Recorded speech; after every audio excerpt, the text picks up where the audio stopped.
그런데 그 스토리를 따라가다 보면은 자기도 모르게 철학 개념들이 적대적소에서 탁탁 머릿속에 박히게 되어 있습니다.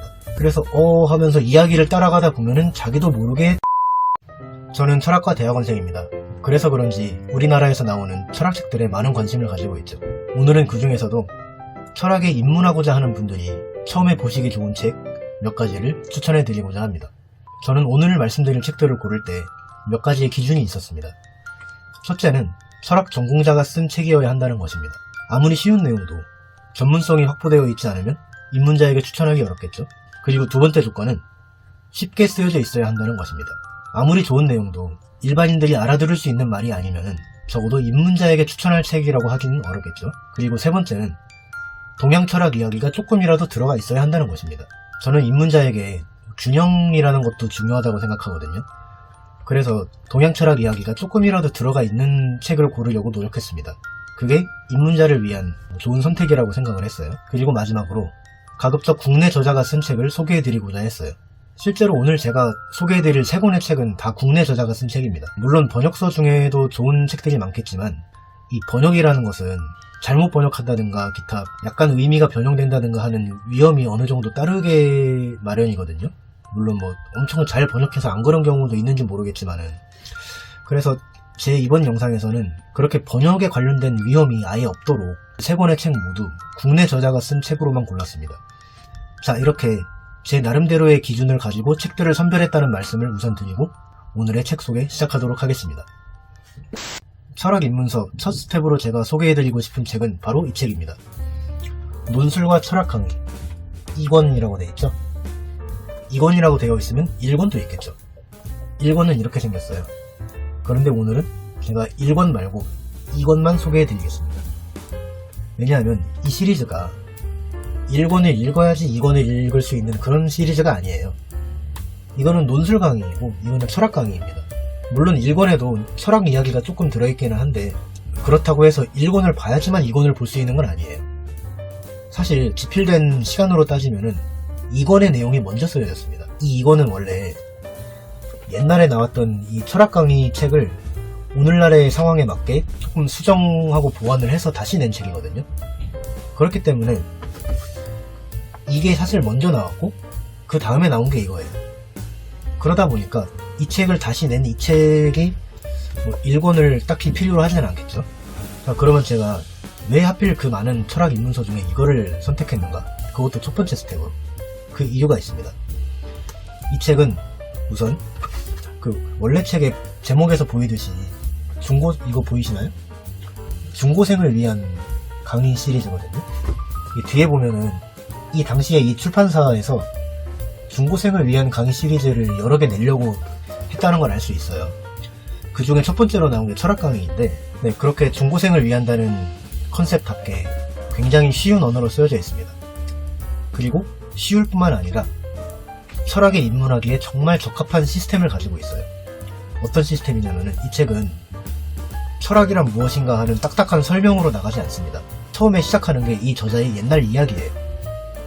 이 저자분이 옛날에 어릴 때 신발을 거꾸로 신었대요. 왼쪽 오른쪽을 바꾸어 신었대요. 그래가지고 어른들한테 엄청 혼났다고 합니다. 그런데 이분은 어른들한테 혼나면서도 왜 왼쪽 오른쪽을 똑바로 신어야 되지? 하는 그 왜라는 의문을 가졌대요. 그 어릴 때부터. 어찌 보면 어릴 때부터 철학적인 사고를 하기 시작한 거죠. 이분은 그러한 자기의 어릴 적 스토리를 전개하면서 독자들이 스토리 속으로 빠져들게 만듭니다. 그게 이 책의 시작이에요. 그런데 그 스토리를 따라가다 보면은 자기도 모르게 뭐 공리, 뭐 주관, 객관 이런 철학 개념들이 적대적소에서 탁탁 머릿속에 박히게 되어 있습니다. 그래서 하면서 이야기를 따라가다 보면은 자기도 모르게 철학적 사고를 하게 돼 있어요. 그렇게 스토리를 따라가면서 기본적인 개념도 습득하고 철학적으로 사고하는 연습도 됩니다. 그 과정을 거치면서 이 책을 따라가면은 자연스럽게 철학 공부를 할 수 있는 어떤 토양 같은 게 형성이 됩니다. 이 책을 제가 첫 번째 스텝으로 권하는 이유는 앞으로 여러 철학책들을 읽기 위한 기본적인 토양을 마련해 주기 때문이에요. 그렇기 때문에 제가 첫 번째 스텝으로 이 책을 추천한다는 점 말씀드리고 싶습니다. 자, 다음 두 번째 스텝으로 소개해드리고 싶은 책은 바로 이 책입니다. 잘 보이시나요? 문명이 낳은 철학, 철학이 낳은 역사 맞나? 문명이 낳은 철학, 철학이 바꾼 역사. 이거 제목이 길어가지고 항상 헷갈립니다. 제가 첫 번째 스텝에서 이거 소개해드렸잖아요. 이걸로 철학적인 생각을 할 수 있는 기반을 마련한 다음에 이 책을 통해서 시간 순서대로 중요한 철학적인 내용들을 착착 정리할 수 있게 돼 있어요. 이게 소위 말하는 철학사입니다. 철학사. 근데 우리가 철학사 하면 떠올리는 그 두꺼운 책이 아니죠. 이 책은 적은 분량 안에 전통적인 철학사를 대강 중요한 뼈대만 탁탁 짚어서 시간 순서대로 내용을 정리할 수 있도록 굉장히 알차게 짜여져 있는 책입니다. 여기 1권이라고 되어 있는데요. 1권은 고대 철학에서 근대 철학까지 다뤄요. 그리고 2권에서는 현대 철학을 다룹니다. 그렇기 때문에 입문하시는 분들께는 이 1권만 필요하다고 말할 수 있죠. 물론 뭐 관심이 더 있고 여러 개 있으면 2권도 보셔도 되는데, 우선 현대 철학 하기 전에 고대에서 근대까지의 철학을 먼저 알아야 되지 않겠습니까? 전통적인 철학을 알아야지 그 다음에 현대 철학을 할 수 있으니까요. 자, 그런 면에서 입문서를 소개하는 제 오늘 영상에서는 이 책 1권을 두 번째 스텝으로 추천을 해드립니다. 이 책의 장점 중에 하나는 뭐 비단 분량이 얇다는 것만이 아니라 한 권 안에 동양과 서양의 철학사가 다 들어가 있어요. 이 책이 절반으로 나눠가지고 고대 중국에서부터 해가지고 뭐 불교 철학, 그 뒤에 성리학이라든가 실학, 고증학 이런 것까지 동양 철학의 철학사를 이 반에서 다루고요. 나머지 반에서는 고대 그리스로부터 여기 근대 민주주의까지, 고대에서 근대까지의 서양 철학사를 다룹니다. 그러니까 사실 만약에 뭐 서양 철학에만 관심이 있다 하시는 분들도 이 책의 반밖에 안 되잖아요. 이 정도 분량이거든요. 그래서 많지 않은 분량으로 철학사를 한번 맛볼 수 있다. 이게 짧다고 해서 내용이 빈약한 건 아니거든요. 정말 중요한 내용들은 거진 들어가 있어요. 그런 점에서 여러분들이 시간 순으로 아주 깔끔하게 철학사의 중요한 내용들을 정리하고 싶을 때 이 책을 보시면 좋습니다. 그런 점에서 저는 두 번째 스텝으로 이 책을 추천해 드리겠습니다. 자, 다음으로 세 번째 스텝 소개하겠습니다. 제가 세 번째로 소개해드리고 싶은 책은 이거예요. 철학의 기초. 세문사에서 나온 책이죠. 이 책은 아까 두 번째 스텝과는 다르게, 이거는 시간순으로 되어 있었지만은 이거는 주제별로 되어 있습니다. 주제별이라고 하면 뭐 존재론, 뭐 가치론, 인식론 이런 걸 말하는 건데요. 이 책은 크게 두 파트로 되어 있어요. 첫 번째 파트는 철학의 주요한 분과에 대해서 말하고, 두 번째 파트에서는 세부적으로 들어가서 세상에 얼마나 다양한 철학들이 있었는지 그거를 소개해줍니다. 자, 이거는 제가 목차를 직접 읽어드리면서 확인을 해볼게요. 파트 1의 이름이 철학의 기초 분과들 해가지고 뭐 아는 것이 힘이다, 이건 인식론형이겠죠. 그리고 인간은 도덕적 존재인가, 요거는 윤리학형이겠죠. 그 다음에 세계는 왜 없지 않고 있는가, 요거는 존재론형이겠죠. 뭐 아름다움과 예술, 미학형이고요. 이렇게 파트 1에서는 철학의 중요한 분과들에 대해서 개설식으로 우리가 알아듣기 편하게 이야기를 풀어서 설명을 해주고 있습니다. 특히 이 파트 1 시작이 이 책의 첫 번째 시작이지 않겠어요? 근데 재미있게도 철학이란 무엇인가라는 질문으로 시작하지 않아요. 제 1장이 뭐냐 하면은 철학에 대한 잘못된 생각들입니다. 그러니까 철학이란 무엇이다가 아니라 철학이란 이러이러한 것은 아니다 라는 식으로 책을 시작하고 있는 거예요. 이분이 철학계에 대한 잘못된 생각을 4가지로 나눴는데 하나하나 읽어드릴게요. 1. 관상 철학이 철학이다. 2. 철학은 돌을 닦는 학문이다. 3. 철학을 너무 열심히 공부하다 보니까 미쳤다. 4. 성인들의 말씀과 철학자들의 이론을 암기하는 것이 철학이다. 이렇게 4가지가 철학에 대한 사람들의 잘못된 생각이라고 지적을 하면서 이 책은 출발합니다. 그러니까 벌써 이거 목차 내용만 봐도 우리가 부담없이 시작할 수 있는 책이라는 거에 어느 정도 느껴지시죠?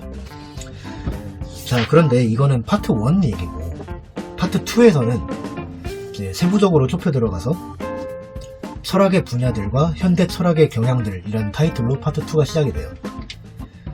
이게 정말 많은 철학들을 여기서 압축적으로 다루고 있어요. 뭐 종교 철학, 역사 철학, 과학 철학, 정치 철학, 법 철학, 해석학, 현상학, 실존주의, 마르크스주의, 논리 실증주의, 언어 철학, 포스트 모더니즘까지 이렇게 정말 많은 제가 지금 읽어드린 게 이거 다 읽은 게 아니에요. 더 많습니다. 네, 이렇게 어떤 철학이 있는지 아주 압축적으로 제시해주고 있기 때문에 철학에 입문하시는 분들이 철학에는 이러이러한 것이 있구나 라고 큰 그림을 그리기에 아주 좋은 책이에요. 그래서 제가 역사적으로 지식을 정리하는 이 두 번째 스텝 이후에 주제별로 정리하는 세 번째 스텝으로 이 철학의 기초라는 책을 추천하는 겁니다. 그런데 이 책은 유일한 단점이 있어요. 뭐냐면은 구하기가 어려워요. 제가 첫 번째 스텝, 두 번째 스텝에서 말씀드린 책들은 지금 시중 서점에서, 적어도 인터넷 서점에서는 판매 중이라는 게 확인이 되거든요. 그런데 이 세 번째 스텝에서 다룬 책은 내용은 좋은데 구하기가 어려워요. 그래서 이 책은 여러분들이 도서관을 통해서 보시든가 좀 번거로운 과정을 거쳐서 보셔야 될 것 같고, 만약에 그런 과정을 거치는 게 싫다 하시는 분들은 이 책만큼 포괄적이지는 않지만 그래도 아주 정제되어 있고 또 조금 더 깊이 있는 내용을 다루고 있는 이 철학애로의 초대라는 책을 대신 보셔도 좋습니다. 단 이 책이랑 이 책이 서로 역할을 대신 해줄 수는 없어요. 이 책은 굉장히 넓은 여러 가지를 압축적으로 포괄해주고 있다는 게 장점이고, 이 책은 이 책만큼 여러 가지의 내용을 다뤄주고 있지는 않아요. 그렇지만은 철학이란 무엇인가라는 아주 기본적인 물음에 대해서 이 책보다 훨씬 자세하게 그리고 친절하게 풀이를 해주고 있고, 인식론이라든가 이런 철학에서 기본적으로 다뤄야 될 내용에 대해서도 깔끔하게 설명을 해주고 있습니다. 제가 이 책을 세 번째 스텝으로 꼽지 않은 이유는 이 책이 나빠서 그런 게 절대 아니고 난이도가 조금 있어요. 입문자들이 보기에는 이 책이 조금 더 입문하기에 쉽거든요. 그러게 조금 마음에 걸려가지고 제가 이 책보다는 이 책을 세 번째 스텝의 책으로 우선 거론을 했던 겁니다. 그렇지만은 이 책이든지 철학 공부를 본격적으로 하실 분들이 아주 읽어보시면 좋은 책들이기 때문에 저는 둘 중에 하나 사셔도 괜찮다고 생각합니다. 네, 이렇게 해서 세 단계에 걸쳐서 철학에 입문할 수 있는 책들을 소개해드렸습니다. 그런데 우리 철학책 읽을 때 걱정되는 게 하나가 있죠. 바로 개념, 용어가 어려울 수 있다는 점이에요. 우리가 생소한 용어를 만나면은 금방 흥미가 떨어지고 어려워지잖아요. 그래서 입문서라고 해도 철학책을 읽을 적에는 중요한 용어들을 해설해주는 철학 사전 같은 것을 항상 곁에 놓고 읽으시면 좋습니다. 그렇게 사전이 있으면은 필요할 때마다 찾아볼 수 있으니까 독서가 한결 수월해지겠죠. 자, 그런데 이 영상은 전공자를 위한 영상이 아니라 입문하시는 분들을 위한, 전문적이지 않은 분들을 위한 영상이죠. 그렇기 때문에 예를 들어서 이따만큼 들기도 무거울 정도의 큰 철학 대사전 같은 것을 제가 이번 영상에서 권할 수는 없을 것 같아요. 그래서 제가 여러분들이 부담없이 참고할 수 있는 사전으로 우선 요거를 소개해드리고 싶어요. 이거는 클레망 철학사전이라고 보통 알려져 있는 책인데, 원래는 프랑스의 청소년들이 보는 철학사전입니다. 그런데 청소년들이 보는 사전이라고 해도 이걸 만만하게 볼 수 없습니다. 내용이 굉장히 충실해서 어른들이 철학 공부하다가 보기에도 좋은 책이거든요. 구할 수 있으면 하나씩 구해가지고 집에 가지고 있으면, 이런 책은 한 번 구해놓으면 평생 들춰볼 수 있는 책이니까 철학 공부에 진지한 관심이 있으신 분들은 반드시 이거를 구해보셨으면 좋겠어요. 이게 아쉽게도 절판된 지 오래라서 중고책으로만 살 수 있는데, 중고로 들여놔도 좋은 책이니까 저는 웬만하면 이 책을 들여놓기를 추천하고 싶어요. 자, 그런데 어떤 분들은 나는 중고책 사기 싫다, 새 책으로 살 수 있는 거 뭐 없냐? 라고 물어보실 수도 있겠죠. 그런 분들을 위해서는 이 책을 번역하신 분이 자기 나름대로 나중에 책을 내신 게 또 있습니다. 그 책을 하나 또 추천해 드릴게요. 이 제목은 여기 보이실지 모르겠네요. 개념 뿌리들이란 책이에요. 이게 제가 겉에 껍데기를 벗겨가지고 지금 이렇게 파랗게만 되어 있지만 원래 이런 표지가 아닙니다. 이 책은 이 책만큼 표제어가 다양하지는 않아요. 그렇지만은 이 저자분께서 시민 강좌로 철학의 중요한 개념들을 알기 쉽게 강의한 결과를 책으로 엮어낸 거거든요. 중요한 개념들을 여기서 사전처럼 찾아보기가 편합니다. 앞에 목차 보면은 그 중요한 개념들이 쫙 정리가 되어 있거든요. 이 책의 장점은 일단 강의를 그대로 글로 옮긴 것이기 때문에 우리가 편하게 읽어 내려갈 수 있다는 점. 그게 첫 번째 장점이고요. 또 두 번째는 중요한 개념들의 역사적인 변천과 기본 의미를 같이 설명해주고 있다는 겁니다. 그래서 철학의 초보들이 중요한 용어를 만났을 때 자기 마음대로 오해하지 않고 이 책을 통해서 한결 정확하게 이해하고 넘어갈 수 있도록 도와주는 좋은 책이에요. 이게 뭐 사전으로 나온 건 아니지만은 사전처럼 이용할 수 있기 때문에 제가 또 소개를 해드렸습니다. 자, 이렇게 해서 철학에 입문할 수 있는 좋은 책 몇 가지를 소개해드렸습니다. 오늘 소개해드린 책을 다 읽은 다음에는 둘 중에 하나겠죠? 서양 철학 쪽으로 뻗어나가고 싶은 분도 계실 거고요. 아니면 동양 철학 쪽으로 뻗어나가고 싶은 분도 계시겠죠. 혹은 둘 다 욕심내시는 분도 있을 거고요. 그런 분들을 위해서 제가 미리 몇 가지만 더 말씀드리겠습니다. 첫 번째, 만약 서양 철학 쪽으로 더 뻗어나가고 싶으신 분이 계시다면은 제가 위에 아이카드에 링크 걸어드리는 동영상을 한번 봐보세요. 다른 분이 찍으신 영상인데 서양 철학을 더 본격적으로 공부하려는 분들을 위해서 아주 좋은 책들을 많이 소개해 주셨습니다. 서양 철학으로 뻗어나가고 싶은 분들은 제가 걸어드린 동영상을 한번 꼭 시청해 보시면 좋을 것 같아요. 그리고 동양 철학으로 뻗어나가고 싶으신 분들은 제가 동양 철학 입문서에 관해서 별도의 콘텐츠를 만들 생각이 있습니다. 제가 유튜브에서 동양 철학 입문서 추천해주는 동영상이 뭔가 없을까 하고 찾아봤는데 제가 검색을 못하는 건지 모르겠지만 이렇다 할 영상이 잘 눈에 띄지 않더라고요. 그래서 이참에 제가 따로 만들어 볼 생각이 있습니다. 그래서 동양 철학을 더 공부해보고 싶으신 분들은 제가 다음에 올리는 영상을 참고해 주시면 좋겠습니다. 네, 그러면 오늘의 책 소개 영상 여기까지 하고요. 저는 다음 시간에 또 다른 콘텐츠로 찾아뵙겠습니다. 시청해주셔서 감사합니다.